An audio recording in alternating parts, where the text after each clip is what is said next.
Halo teman-teman, apa kabarnya? Semoga kalian baik-baik aja ya. Selamat datang di channel LKS.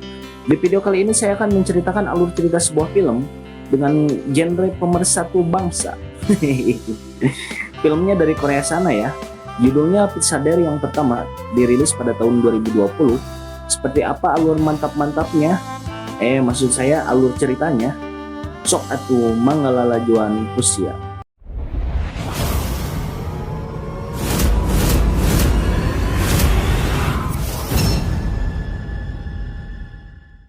Scene diawali dengan sepasang kekasih yang sedang membuat tutorial menanam pisang. Ya, bisa direkam sih. Apa coba kalau bukan tutorial? Si cowok bernama Seok, yang cewek bernama Hyujin. Diketahui mereka sudah lama tinggal bersama dan mempunyai usaha restoran cepat saji yang mereka kelola sama-sama. Singkat cerita, pertempuran mereka pun selesai. Terlihat Seok sedang mencari sesuatu di internet dan setelah menemukan apa yang dicarinya, ia menghampiri Hyujin yang sedang bersolek di meja riasnya dan berpamitan untuk pergi duluan. Scene beralih kepada dua pasangan muda-mudi yang sedang melakukan meeting. Diketahui pasangan pertama yang cowok bernama Hyun Sok, yang cewek namanya Sora. Sedangkan pasangan yang satunya lagi bernama Jing Ji A dan Sing Yeon. Ternyata pertemuan dua pasangan ini bertujuan untuk melakukan aktivitas bercocok tanam dengan cara bertukar pasangan. Dan singkat ceritanya pun mereka melakukan apa yang sudah mereka sepakati di sebuah hotel di ruangan biliar. Scene beralih ke Seok dan Hyujin yang sedang memasak di restoran cepat saji milik mereka. Ada pesanan yang masuk lewat telepon dan minta diantarkan. Seok yang juga bertugas sebagai tukang antar langsung berangkat mengantarkan pesanan si penelpon. Singkat cerita, Seok sudah sampai di sebuah hotel, alamat di mana ia harus mengantarkan pesanannya. Seok pun membunyikan bel pintu salah satu kamar di hotel tersebut, dan yang membuka pintunya tak lain adalah si Hyung Sok. Dalam perjalanan kembali ke restorannya, Seok menyempatkan diri untuk menebar brosur restoran cepat sajinya. Seok sudah berada di restorannya lagi, tak lama ada telepon masuk lagi yang minta diantar makanan. Alamatnya sama dengan alamat yang baru saja Seok selesaikan orderannya. Lapar kali ya. Bis tempur makan, tempur lagi, makan lagi. Singkat cerita, Seok sudah berada di depan pintu kamar hotel yang sama. Ia pun membunyikan bel pintunya, tapi yang menerima sekarang ialah Sora, yang hanya menggunakan handuk untuk menutupi badannya. Diketahui Sora sedang merekam adegan tersebut. Ya, maksudnya entah ngeprank, entah apa ya. Sora membayar dengan menyodorkan selembar uang kepada Seok. Namun ketika Seok hendak mengambilnya, dengan sengaja Sora menjatuhkan uangnya ke lantai dan pura-pura mengambilnya kembali. Sora dengan sengaja pula berpura-pura seolah handuknya terlepas. Prank ala-ala Mbak Siska yang E-nya 3. Dan Seok yang canggung dengan situasi tersebut terlihat salting. Dengan gugup ia menyelesaikan transaksi tersebut dengan memberikan kembaliannya kepada Sora. Di luar hotel ia terlihat bingung dengan apa yang baru saja terjadi. Sesaat ia kembali membayangkan kecantikan dan kemolekan tubuh Sora.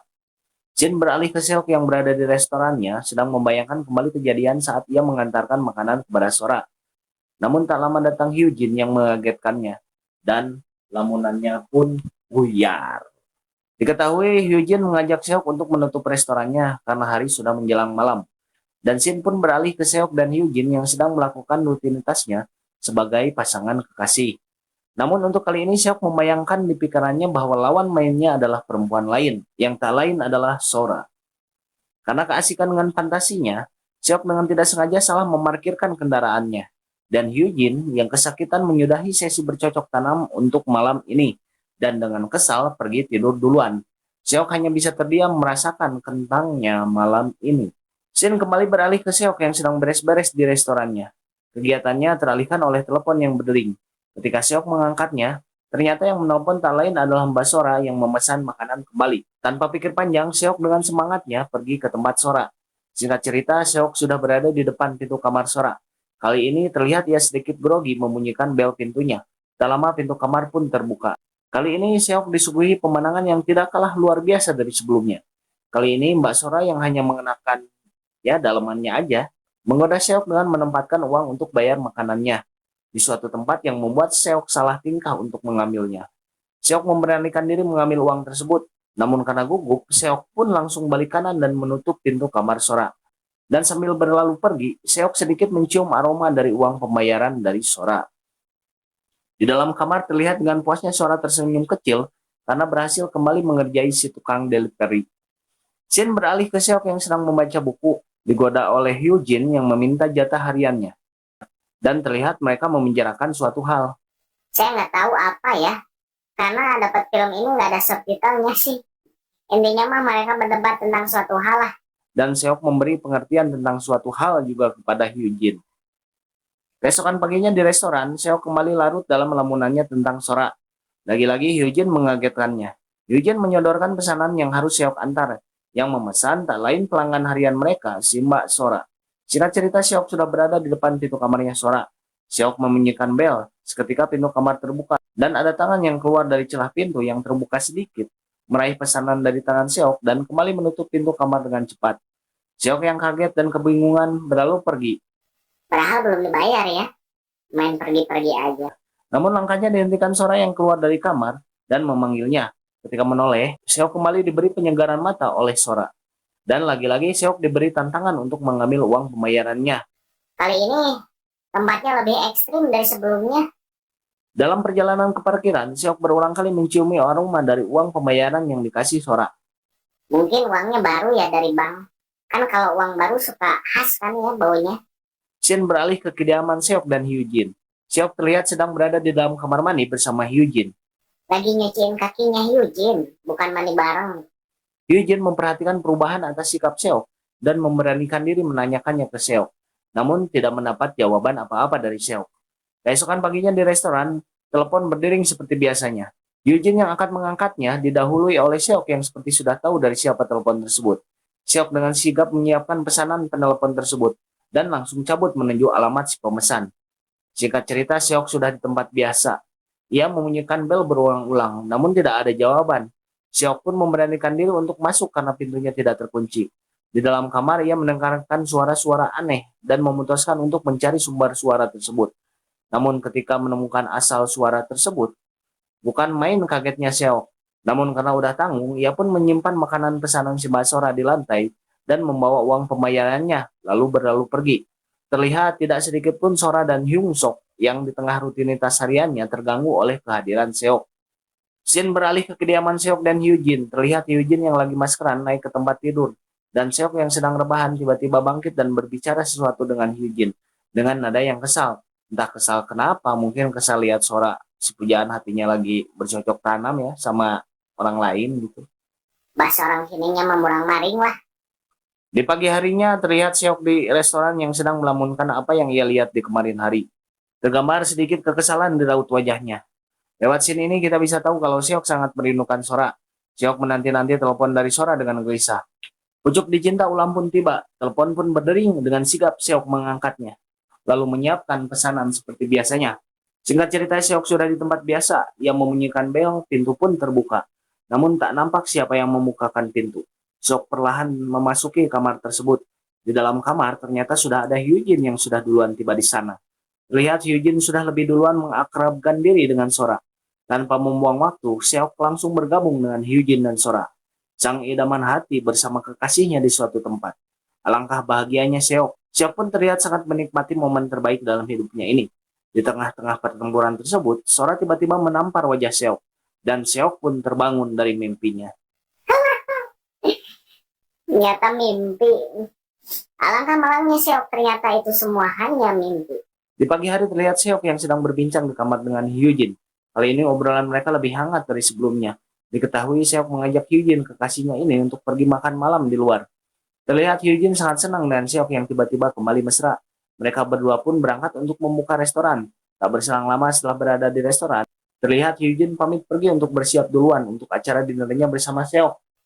Biasalah cewek dandan dulu kan suka lama dandannya. Seok pun mengizinkannya. Sekarang hanya Seok sendiri yang jaga restoran. Tidak lama telepon restoran berdering. Tebak siapa yang menelpon. Scene beralih ke Seok yang sudah di tempat biasa. Kali ini pintu kamar tidak terkunci. Seok langsung masuk dan lanjut menaiki tangga ke lantai 2. Terlihat langsung Sora yang di tengah aktivitas hariannya dengan Hyung Sok langsung dihampiri dan langsung disosor oleh Seok. Nah apa ini? Apakah ini salah satu mimpi atau fantasi Seok lagi? Ternyata ini bukan mimpi atau fantasi Seok. Ini kejadian yang benar-benar terjadi. Sora mengajak Seok untuk berkaraoke. Di lain tempat, Hyujin sudah menunggu Seok di depan tempat tinggal mereka. Terlihat Hyujin sudah siap untuk acara dinernya dengan Seok. Tapi Seok sepertinya akan datang terlambat. Kembali ke Seok yang sudah selesai berkaraoke, lanjut ke sesi berikutnya, yaitu bercocok tanam dengan Hyun Sok yang masih berada di tempat yang sama dengannya. Kembali ke Hyujin yang masih menunggu Seok di tempat yang sama. Malam semakin larut. Di dalam hati Hyujin, ia bertanya-tanya, apa yang menghambat kekasihnya hingga tak kunjung datang juga. Shin beralih ke Seok yang mengebut motornya kembali pulang untuk segera menjemput Hyujin. Namun Hyujin sudah tidak ada di sana. Dia sudah kembali ke kamarnya dikarenakan sudah terlalu lelah menunggu Seok yang tak kunjung datang. Seok mengenap-genap memasuki kamar. Ketika melihat Hyujin yang sudah tertidur, Seok pun memutuskan untuk naik ke tempat tidur. Namun baru saja Seok berbaring, ia terkagetkan dengan Hyujin yang ternyata belum tidur dan menanyakan kemana gerangan Seok pergi sampai-sampai ia tidak menempati janji yang dibuatnya. Terjadi percakapan antara keduanya. Hyunjin menanyakan tentang perubahan sikap Seok terhadapnya dan menanyakan apa sebenarnya yang mengganggu pikiran Seok akhir-akhir ini yang membuatnya seringkali larut dalam lamunan. Seok memberanikan diri menceritakan segala sesuatunya kepada Hyunjin. Seok mengatakan kalau sudah mulai bosan dengan hubungannya dengan Hyunjin. Seok perlu sesuatu untuk membangkitkan gairah hubungannya kembali dengan Hyunjin. Dan Hyunjin pun menanyakan apa yang bisa ia lakukan untuk membuat Seok merasa lebih baik dan memperbaiki hubungan ini. Seok pun menjawab bahwasanya ia ingin melakukan pertukaran pasangan dengan salah satu pasangan spesialis pertukaran pasangan yang ia kenal. Awalnya Hyunjin menolak dan menganggap ini ide gila, tapi rasa sayang dan cintanya terhadap Seok membuat ia setuju dengan usulan kekasihnya ini. Keesokan harinya terlihat Seok dan Sora tengah membuat konten. Tapi bukan buat channel YouTube ya. Diketahui mereka membuat video berdurasi pendek yang berisi adegan Hyunjin yang tengah lengak-lengok nggak jelas di depan kamera. Mereka membuat video ini sebagai salah satu syarat untuk mengikuti kegiatan pertukaran pasangan. Jadi kalau misalnya Hyun Sok tertarik dengan Hyunjin lewat video tersebut, maka pertukaran pasangan bisa dilakukan. Kalau untuk Seok dan Sora, tahap ini di skip karena memang mereka berdua sudah saling tertarik satu sama lain. Singkat cerita, Hyun Sok pun mengkonfirmasi ke Seok kalau Seok dan Hyunjin boleh lanjut ke tahap berikutnya. Di keesokan harinya tahap kedua pun dijalankan. Di tahap ini kedua pasangan menghabiskan waktu bersama hanya untuk sekedar berjalan-jalan dan mengobrol satu sama lain. Biar lebih dekat gitu mungkin ya. Dilihat di scene ini, Hyun Sok mempunyai ketertarikan terhadap Hyunjin. Singkat cerita, malam pertukaran pun akan dilaksanakan. Namun sebelumnya Hyun Sok dan Sora menanyakan kembali kepada pasangan Seok dan Hyunjin. Benarkah mereka sudah yakin akan melakukannya? Terlihat percakapan ini Seok mulai ragu akan niatnya. Karena di hati kecilnya, ia tidak ingin Hyunjin bersama dengan lelaki lain. Namun Hyunjin dengan dingin mengiyakan pertanyaan Hyun Sok dan Sora. Hyun Sok yang sudah cukup puas dengan jawaban Hyunjin, membawa Hyunjin pergi ke ruangan lain untuk melakukan bercocok tanam. Sedangkan Seok masih di ruangan meeting bersama Sora. Seok mulai menyesalkan keinginannya ini dan berlari menyusul Hyunjin dan Hyun Sok. Namun nasi sudah menjadi bubur. Terlihat Hyunjin dan Hyun Sok sudah mulai bercocok tanam duluan. Seok yang melihatnya tidak bisa berbuat apa-apa karena sudah terikat dengan kesepakatan. Sora yang sedari tadi hanya diam dan mengikuti Seok, mencoba mengobati penyesalan Seok dengan mengajaknya melakukan bercocok tanam juga. Tepat di depan Hyunjin dan Hyun Sok yang sedang melakukan hal yang sama. Dengan enggan mau tidak mau Seok pun melakukannya dengan Sora. Terlihat Seok tidak menikmati apa yang sedari kemarin-kemarin ia sangat inginkan. Singkat cerita, kegiatan pertukaran pasangan tersebut pun berakhir. Terlihat dalam perjalanan pulang kembali ke rumah, Hyunjin hanya diam tidak mengatakan satu patah kata pun kepada Seok. Shin beralih ke Hyunjin yang terlihat sedang menulis surat di dalam kamar tanpa sepengetahuan Seok yang tidur di sofa pada malam itu. Diketahui isi dari surat tersebut adalah ucapan perpisahan Hyunjin kepada Seok. Malam itu juga Hyunjin memutuskan untuk berpisah dengan Seok. Mungkin sakit hati kali ya. Di pagi hari Seok terbangun dan saat masuk ke kamar, alih-alih mendapati Hyunjin kekasihnya berada di dalam kamar, ia malah menemukan sepucuk surat yang tergeletak di kasur kamar tidurnya. Seok pun lantas membaca surat tersebut. Betapa hancur hati Seok setelah membaca surat tersebut. Ia terlihat benar-benar menyesalkan perbuatan dirinya terhadap Hyunjin. Hanya untuk memuaskan hasratnya, ia rela menukarnya dengan Hyunjin kekasihnya. Kekasihnya yang selama ini menemani Seok setiap hari dalam suka maupun duka. Shin beralih ke Seok yang sedang merapikan restorannya seorang diri tanpa ditemani Hyunjin yang telah pergi meninggalkannya. Kesian. Tiba-tiba telepon restorannya pun berdering. Seok lantas mengangkatnya. Diketahui pesanan berasal dari pasangan Sora dan Hyun Sok. Dengan agak ragu pun Seok mengantarkan pesanan ke tempat tersebut. Ia lantas membunyikan bel. Dan ketika pintu terbuka, Seok terkejut ketika melihat sosok yang membukakan pintu untuknya. Dan film pun berakhir. Gimana alur film mantap-mantap kali ini? Agak sedikit ada alur ceritanya ya, dibandingkan film A God Brother yang sempat saya ceritakan alur cerita filmnya. Kalau ada yang belum nonton alur cerita film A God Brother versi saya, boleh cek link di deskripsi. Oke, kembali ke Peacemaker. Film ini ada sequelnya loh, yang fokus ceritanya berpindah ke cerita pasangan Kim Ji A dan Shin Yong. Kalau Hyun Sok dan Sora mah jelas hadir. Mungkin ntar saya bikin juga alur ceritanya ya. Mengikuti hasrat tidak selalu berujung dengan kebahagiaan. Seperti contoh, si Seok ini yang mengikuti kemauan nafsunya, sampai akhirnya ia harus kehilangan seseorang yang benar-benar sayang dan peduli padanya.